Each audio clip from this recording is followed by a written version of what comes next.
Justine, you were in architecture school and then you decided to join a group. How does one go from architecture to playing live on stage? Well, I don't think it's that difficult a leap, really. For me, I was doing architecture and I really missed playing music, and I was doing both for a long time, and the music just kind of took over after a while. You were in Suede. It's a big group to start in because everyone was making such a thing about this group. Yeah. What was it like, you maybe knowing that you wanted to sing on your own? What was it like working with someone like Brett Anderson, who maybe has a big ego? I don't know, maybe I'm wrong. Yeah. Was it difficult playing in that group? It wasn't difficult because of Brett. I mean, Brett is a really easygoing person, and I learned a lot from him about just ways of thinking about music and stuff. And I certainly never ever envied his position as singer. I used to feel really sorry for him and think, God, you know, you have to be so brave to do that. And I don't know, I think I've ended up singing kind of because I couldn't find anyone else to sing my songs. So I kind of did it myself and then started actually quite enjoying it. How did you break off from the group? I just didn't turn up to rehearsal one day. Got a phone call and just said, look, you know, I can't do this anymore. Mm-hmm.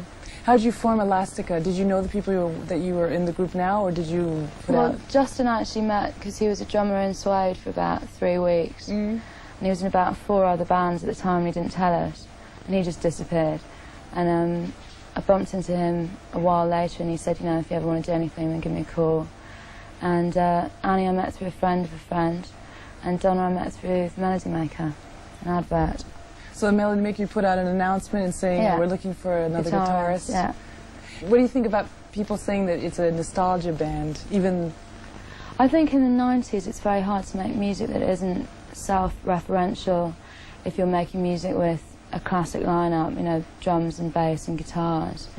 I think probably by the time I was born, the Beatles and the Stones had probably done everything that could truly be done with rock and roll. So in a way, I think it's impossible to be truly sort of groundbreaking now. I mean, the thing is, this is the first time that the 90s has existed. It's the first time that the chemistry of Elastica has existed, and I think that what we're doing is definitely a different combination of people and influences to any group before. You know, I mean, I don't claim that we're kind of culturally relevant. We're just enjoying what we're doing. Was it important for you to have a girl group? I know that there's the drummer's a man, a boy, whatever. Yeah. But was it important for you to have 3 girls? Not at all, actually. Justin was the first person I started playing with. And if anything, I was quite wary of playing with other girls because I didn't want it to kind of, I didn't want to be playing in something that would be marginalised and called a girl group. And in the end, Annie and Donna were just perfect people, really, to play music with for me. So I just thought, you know, don't worry about it. So, but it's certainly not a kind of, it's certainly not an angle that we try and make too much of, because I think when you listen to the music you can't really tell. So therefore it's kind of irrelevant.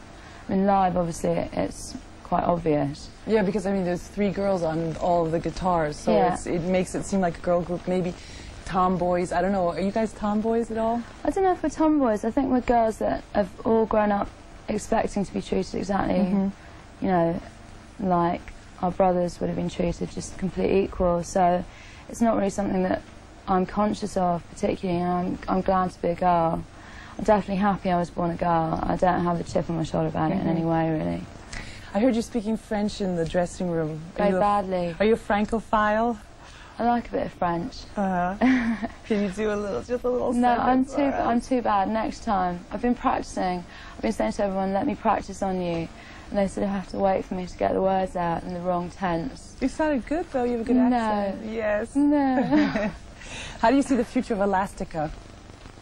Well, we're touring for a while now, really. And then we're recording our 2nd album in January and February. And see what happens. I mean, you know, I kind of take every day as it comes, really. What do you like 5 minutes before you go on stage? What am I like? Like this. It's really calm.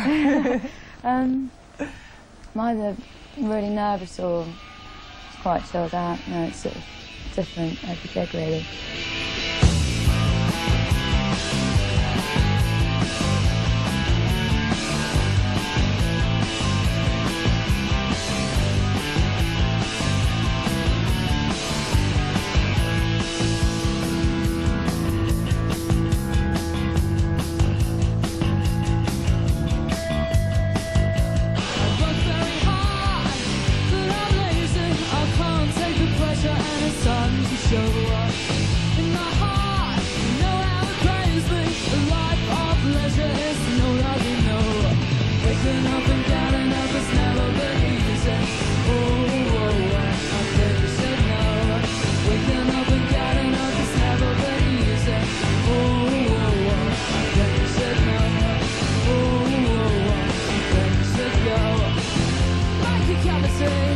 Put a record on.